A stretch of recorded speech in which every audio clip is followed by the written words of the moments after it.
Medical online நேயர்களுக்கு வணக்கம்ங்க. நம்ம உடம்புக்கு தேவையான ஊட்டச்சத்து நம்ம கரெக்டாக எடுத்துக்கிட்டாதான் நம்ம ஒரு ஆரோக்கியமான வாழ்வை வாழ முடியுங்க. அதே மாதிரி தான் நம்ம ஒரு ஆரோக்கியமான உணவு பழக்கத்தையும் பழகுவோன்னே சொல்லலாம். இந்த வீடியோவில் என்ன பார்க்க போகிறோம் அப்படின்னு பார்த்தீங்கன்னா, பெண்களுக்கு தேவையான அத்தியாவசியமான ஊட்டச்சத்துக்கள் என்னென்ன இருக்குது அப்படின்னு சொல்லிட்டு தான் நம்ம பார்க்க போகிறோம். இந்த மாதிரி ஹெல்த்தி டிப்ஸ்லாம் தெரிஞ்சுக்க நீங்கள் மெடிக்கல் ஆன்லைன் சேனலை சப்ஸ்கிரைப் பண்ணிவிட்டு வீடியோவை பாருங்கள்.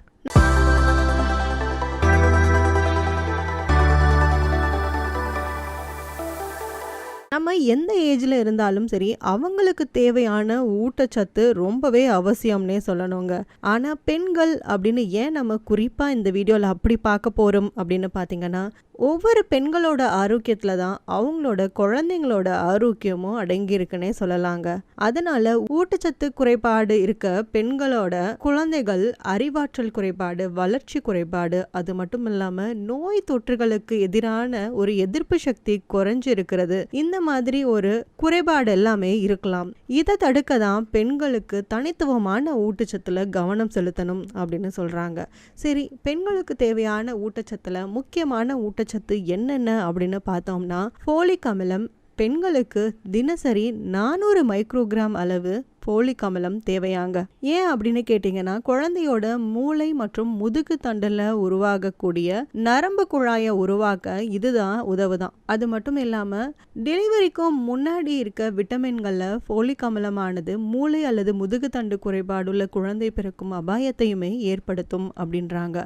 அது மட்டும் இல்லாமல் இரத்த சிவப்பணுக்கள் உருவாகிறதுக்குமே அவசியமானது இந்த ஃபோலிக் அமிலம் அப்படின்னு சொல்றாங்க. அடுத்ததா விட்டமின் பிங்க. இந்த விட்டமின் பி ஆற்றல் மற்றும் செல் வளர்ச்சிக்கு ரொம்பவே உதவும் அப்படின்னு சொல்றாங்க. இந்த விட்டமின் பியை பல வகைகளா சொல்லலாங்க. Vitamin B1, B2, B3, B6, B7 அப்படின்னு சொல்றாங்க. இது ஒவ்வொன்றுமே நம்மளோட உடம்புல இருக்க செல் வளர்ச்சிக்கு ரொம்பவே முக்கியமான ஒண்ணுன்னு சொல்றாங்க. இப்போ இந்த B1 அப்படின்ற தயமின் இது எதுலெல்லாம் இருக்கு அப்படின்னு பாத்தீங்கன்னா, நவதானியங்கள், மீன், பீன்ஸ், பட்டாணி, அது மட்டும் இல்லாம சூரியகாந்தி விதையில எல்லாமே இந்த B1 தயமின் இருக்குங்க.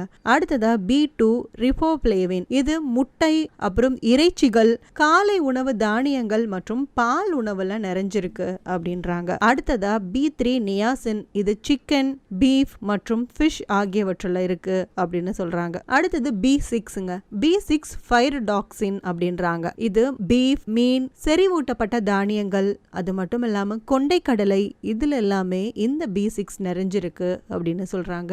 அடுத்ததா B7 பயோட்டின்ங்க. இதுவுமே பீஃப், மீன், முட்டை, பட்டர், அப்புறம் உருளைக்கிழங்கு மற்றும் கொட்டைகள் எல்லாமே இந்த B7 இருக்கு அப்படின்னு சொல்றாங்க. அடுத்ததா எந்த ஊட்டச்சத்து ரொம்ப பெண்களுக்கு முக்கியம் அப்படின்னு பாத்தீங்கன்னா, விட்டமின் டிங்க. தினசரி நம்மளுக்கு விட்டமின் டி 600 சர்வதேச அளவுகள் நமக்கு தேவையாம். ஆனா நம்ம நாட்டுல 78% பிறக்கிற குழந்தைங்கள்ல விட்டமின் டி குறைவாதான் பிறக்கிறாங்களாம். ஏன் அப்படின்னு கேட்டீங்கன்னா, நம்ம வெயில்ல போறப்போ சன்ஸ்கிரீன் யூஸ் படுத்துறது, வெயில் படாமலே இருக்கிறது, அது மட்டும் இல்லாமல் குளிர் பிரதேசங்களில் இருக்க பெண்களுக்கு விட்டமின் டி குறைபாடு அதிகமாக இருக்கும் அப்படின்றாங்க. விட்டமின் டி ஆரோக்கியமான ஒரு எலும்புகளுக்கு ரொம்பவே தேவை, கால்சியத்துக்கு துணையாக இருக்கும் அப்படின்னு சொல்கிறாங்க. அது மட்டும் இல்லாமல் நம்மளோட உடம்புல இருக்க செல் வளர்ச்சிக்கும் நோய் எதிர்ப்பு சக்திக்கும் இது ரொம்பவே ஹெல்ப் பண்ணும் அப்படின்றாங்க. அதே மாதிரி விட்டமின் டி அதிகமாகவும் இருக்கக்கூடாது அப்படின்றாங்க. ஏன் அப்படின்னு கேட்டிங்கன்னா, இது கால்சியத்தோட அளவை உயர்த்திடுமா, அதனால இதயம் மற்றும் சிறுநீரகங்கள் சேதப்படும் வாய்ப்பும் வரலாம் அப்படின்றாங்க. சரி, இந்த விட்டமின் டி நிறைந்த உணவு என்னென்ன அப்படின்னு பார்த்தீங்கன்னா, சால்மன் மீன், டுனா மற்றும் காணாங்கழுத்தி, இந்த வகை மீன்கள் எல்லாத்துலேயுமே அதாவது நல்ல கொழுப்பு நிறைஞ்சிருக்குங்களாங்க. அடுத்ததா பால், சீஸ், முட்டையோட மஞ்சள் கரு, இது எல்லாத்துலேயுமே விட்டமின் டி அதிக அளவில் இருக்கு. பால் மற்றும் பால் பொருட்கள், பாலாடை கட்டி, இது எல்லாமே ரொம்பவே நல்லது அப்படின்றாங்க. இது மட்டும் எடுத்துக்காம இயற்கையாகவே கிடைக்கிற விட்டமின் டி எது அப்படின்னு பார்த்தீங்கன்னா, சூரிய ஒளியில் நம்மளோட உடம்ப நேரடியாக காட்டுறது தாங்க. அப்படி காட்டுறப்போ நம்ம உடம்புக்கு தேவையான விட்டமின் டியை சூரிய ஒளியிலேருந்து நம்ம பெற்றுக்கலாம் அப்படின்றாங்க. அடுத்ததா விட்டமின் ஈங்க.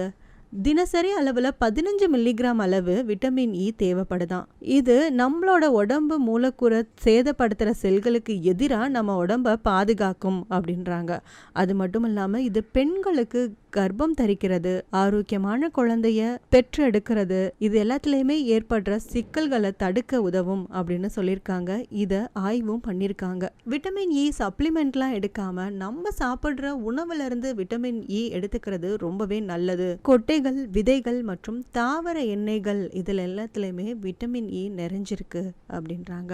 அடுத்ததா ரொம்ப முக்கியமானது பார்க்க போறோம். இரும்பு சத்து, அயன்க தினசரி 18 மில்லிகிராம் தேவைப்படுது. பெண்களோட வயசை பொறுத்து இதோட அளவு மாறுபடும் அப்படின்றாங்க. இது உடம்புக்கு தேவையான ஒரு அத்தியாவசியமான ஊட்டச்சத்து அப்படின்றாங்க. இதோட வளர்ச்சி நம்மளோட திசுக்களுக்கு ஆக்சிஜனை கடத்துற வேலையை பண்ணுது. அதன் மூலியமா சில ஹார்மோனை உருவாக்குது. மாதவிடாய் காலத்துல ரத்தம் அதிகமா இருக்கும் இளம் பெண்களுக்கு இரும்பு சத்து குறைவா இருக்குங்க. இவங்க இந்த மாதிரி இரும்பு சத்து நிறைய உள்ள உணவை எடுத்துக்கிட்டாங்க அப்படின்னா அந்த குறைபாடை சரி செய்யலாம் அப்படின்றாங்க. அது மட்டும் இல்லாம ஆரோக்கியமான சிவப்பு அணுக்கள் இல்லாதப்போ இரத்த சோகை உடம்புல ஏற்படும். அந்த இரத்த சோகை அப்போ குமட்டல், வயிற்று வலி, வாந்தி இதெல்லாமே ஏற்படுங்க. அந்த டைமையுமே நம்ம இந்த மாதிரி ஒரு உணவெல்லாம் எடுத்துக்கிறது மூலயமா சரி பண்ண முடியும் அப்படின்றாங்க. கடல் உணவு, கொட்டைகள், பீன்ஸ், காய்கறிகள், தானியங்கள் இதெல்லாமே அதிக அளவு எடுத்துக்கிட்டா ரொம்பவே நல்லது அப்படின்றாங்க. அடுத்ததா மெக்னீசியம் பெண்களுக்கு ரொம்பவே முக்கியமாங்க. தினமும் 110 மில்லிகிராம் அளவுக்கு தேவையாம். இதுவுமே வயசுக்கேற்ப மாறுபடும் அப்படின்றாங்க. இது உடம்புல ஏற்படுற பல்வேறு விதமான ரசாயன எதிர்வினைகளை கட்டுப்படுத்த உதவுதான். ஆரோக்கியமான இரத்த சர்க்கரை மற்றும் இரத்த அழுத்த அளவை பராமரிக்கிறதுக்குமே இந்த மெக்னீசியம் தேவைப்படுது. கர்ப்பகால குறைபாடுகள் வராமல் இருக்க மெக்னீசியத்தை நம்ம உடம்புல கரெக்டா பார்த்துக்கிறது ரொம்பவே முக்கியம் அப்படின்றாங்க. இது மட்டும் இல்லாம கோலின், ப்ரோபயாட்டிக், கால்சியம் இது எல்லாமே பெண்களோட வாழ்க்கைக்கு தேவையான அத்தியாவசியமான ஊட்டச்சத்துக்கள் அப்படின்றாங்க. இதெல்லாம் எடுத்துக்கிட்டோம் அப்படின்னா கர்ப்ப காலமாக இருக்கட்டும், அவங்களோட பிறக்கிற குழந்தைங்களா இருக்கட்டும், எல்லாமே ஆரோக்கியமாக பிறப்பாங்க அப்படின்னு சொல்கிறாங்க. இந்த வீடியோ பிடிச்சிருந்தா லைக் பண்ணுங்கள். உங்களுக்கு யாரெல்லாம் முக்கியம்னு நினைக்கிறீங்களோ அந்த பெண்களுக்கு எல்லாத்துக்குமே இந்த வீடியோவை ஷேர் பண்ணுங்கள். இதே மாதிரி ஹெல்த்தி டிப்ஸ்லாம் தெரிஞ்சுக்க மெடிக்கல் ஆன்லைன் சேனலை சப்ஸ்கிரைப் பண்ணிக்கோங்க.